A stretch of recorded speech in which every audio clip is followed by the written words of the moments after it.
Hello everyone, আমি Sanjita. Welcome to my mini blog. সকালে উঠে ফ্রেশ হয়ে ব্রেকফাস্ট সেরে নিয়েছিলাম। স্লো উঠলে তারপর বিছানাটা একটু গুছিয়ে নিচ্ছিলাম। যদিও গুছিয়ে আমার কোনো লাভ হয় না, কারণ আমার ছেলে 2 মিনিটেই সব নষ্ট করে দেয়। তবু গোছাতে তো হবেই। তারপর ওকেও ব্রেকফাস্ট করাতে বসে পড়েছিলাম।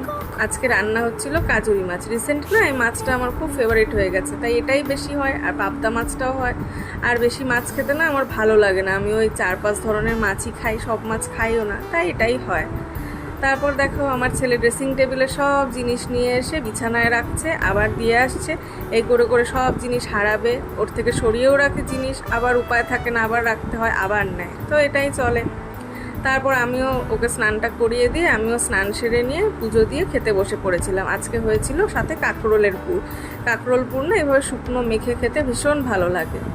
তারপর একটু রেস্ট নিচ্ছিলাম। দেখো আমার ছেলে এখানেও কাজ শুরু করে দিয়েছে, সব জামা কাপড় এনে ভাঁজ করে করে খুলছে, আবার রাখছে। তারপরও ঘুমিয়েছিল। ওঠার পর বিকেলে ওকে নিয়ে আমরা একটু সামনেই, বাড়ির সামনে হেঁটে আসতে গেছিলাম। তো ওকে নিয়ে ঘুরলাম, একটু হেঁটে আসলাম। তারপর ও খুব খুশি হয়। তো আর কি, বাড়ি আসছি। চলো আমরা বাড়ি যাই, টাটা।